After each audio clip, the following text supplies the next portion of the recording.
पूछा ही नहीं गया और कहा जा रहा है कि आंकड़ा हमने जुटा लिया है, इसलिए यह आंकड़ा फर्जी है। उसके अकाउंट में कितना पैसा है, उसका शहरों में या पटना, दिल्ली, मुंबई में भी मकान और संपत्ति है कि नहीं है, इसका आंकड़ा कैसे जुट जाएगा।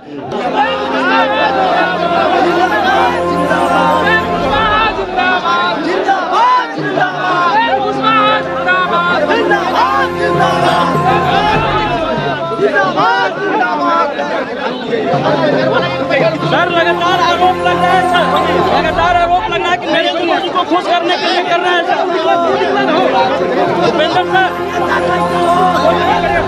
उपेंद्र सर लगातार आरोप लग रहा है कि नरेंद्र मोदी को खुश करने के लिए ऐसा कर रहे हैं।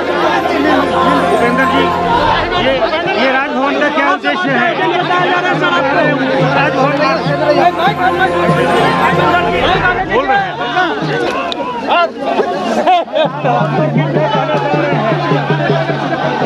क्या कहना चाह रहे हैं? में बहुत तरह की विसंगतियां हैं, बहुत तरह की खामियां हैं, जिसको लेकर राज्य भर के लोग आक्रोशित हैं। खास करके जो कमजोर जात के लोग हैं उनके अंदर बहुत ही आक्रोश है। गांव का गांव इसमें छूट गया है, जहां कोई कर्मचारी गया ही नहीं, किसी ने पूछा ही नहीं जाकर, फिर आंकड़ा कैसे जुट गया। और सिर्फ जात की गिनती का ही मामला नहीं है, सरकार कह रही है कि आर्थिक आंकड़े भी हमने जुटा लिए हैं। आंकड़ा तो और फर्जी ही होगा, इस बात की पूरी आशंका है। और ऐसा इसलिए कि जब तक किसी व्यक्ति से कोई मिलकर पूछेगा नहीं, तब तक उसके बारे में आर्थिक आंकड़ा कैसे मिल जाएगा। संभव है कि गांव में जाकर जाति की बात तो कोई पूछ ले, उनके परिवार में कितनी संख्या है यह तो पूछा जा सकता है, लेकिन किसी व्यक्ति की संपत्ति कितनी है, उसके अकाउंट में कितना पैसा है, उसका सोर्स ऑफ इनकम और क्या क्या है, उसका सिर्फ गांव में या पटना, दिल्ली, मुंबई में भी मकान और संपत्ति है कि नहीं है, इसका आंकड़ा कैसे जुट जाएगा। जब तक किसी इंडिविजुअल से कोई पूछेगा नहीं, तो किसी इंडिविजुअल से पूछा ही नहीं गया और कहा जा रहा है कि आंकड़ा हमने जुटा लिया है, इसलिए यह आंकड़ा फर्जी है, गलत है। इन आंकड़ों में फिर से सुधार हो, सुधार का रास्ता सरकार निकाले और तब अंतिम रूप से इसका प्रकाशन हो।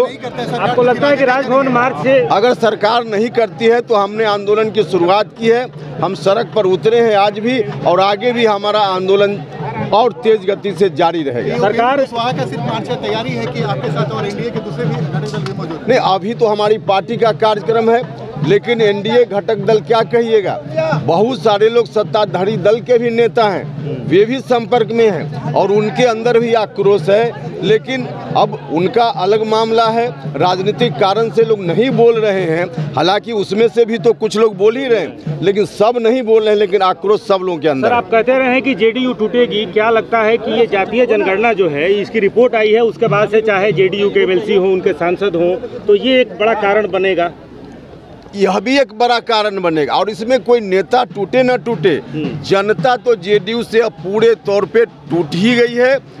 इसलिए यह जो आंकड़ा का फर्जीवाड़ा इन्होंने किया है, इसका खामियाजा इनको भुगतना ही पड़ेगा। सर, क्या उपेंद्र कुशवाहा नरेंद्र मोदी के पास जाएंगे पूरे देश में जातीय जनगणना कराने के लिए? देखिए, जातीय जनगणना हो, इस बात के हम प्रबल समर्थक रहे हैं, और आज भी हमारी मांग है कि जहां राज्य की सरकार के द्वारा जारी किया गया आंकड़ा, जुटाया गया, कथित रूप से जुटाया गया आंकड़ा, इसको दुरुस्त किया जाए और अंतिम रूप से तब प्रकाशन हो। साथ ही देश भर में जातीय गिनती हो, भारत की सरकार कराए। हम इस मांग के जबरदस्त रूप से समर्थक हैं। उपेंद्र कुशवाहा जी ने कहा कि हमसे कुछ पूरे आंकड़े नहीं लिए गए, रविशंकर प्रसाद ने कहा, कई विधायकों ने कहा। उसके बाद अब नीतीश कुमार जी कह रहे हैं कि आगामी शीतकालीन सत्र में जितने विधायक हैं, व्यक्तिगत आंकड़ा उनको मुहैया करा दिया जाएगा। आखिर कोई बताए न हमको कि अगर इंडिविजुअल से नहीं पूछा तो बैंक अकाउंट में कितना पैसा है, कहाँ से कोई ले लिया। मेरी खुद की संपत्ति मुंबई में, दिल्ली में है कि नहीं है, कोई नहीं जानता। तो ये कौन जानता है मेरे अलावा? तो मुझसे कोई पूछेगा तभी तो हम बता पाएंगे। तो सरकार जो कह रही है कि हमारे पास आंकड़ा आ गया, इसी पर तो विरोध है। सरकार कह रही कि आंकड़ा हमारे पास है, हम बताएंगे, लेकिन आपने जुटाया ही नहीं तो कैसे आंकड़ा बताएंगे? इसका मतलब कि कहीं बैठकर बना लिया। विरोधी आरोप लगा रहे हैं कि आप राजनीतिक वजहों से ये अपना मार्च निकाला, अपना विरोध शुरू किया है। हम तो जो सवाल कर रहे हैं उसका जवाब तो लोग दें। हम किस मकसद से कर रहे हैं, मेरे मकसद पर सवाल मत उठाएं। उपेंद्र कुशवाहा का सर से पैर तक सामाजिक न्याय के पक्ष में हम हमेशा समर्थन में रहे हैं और आज भी उसी तरह से हमारी पार्टी काम कर रही है। हम जो सवाल उठा रहे हैं इसका तो लोग जवाब दें कि इंडिविजुअल के बारे में आर्थिक आंकड़ा उनके पास कैसे आ गया, यह तो लोग बताएं। और जब तक यह नहीं बता रहे हैं तो इसका मतलब कि फर्जी तरीके से इन्होंने जुटाया है। मेरी बात को झुठलाने के लिए, लोगों को दिग्भ्रमित करने के लिए राजनीति की बात लोग कर रहे हैं। चलो मार्च करने दो।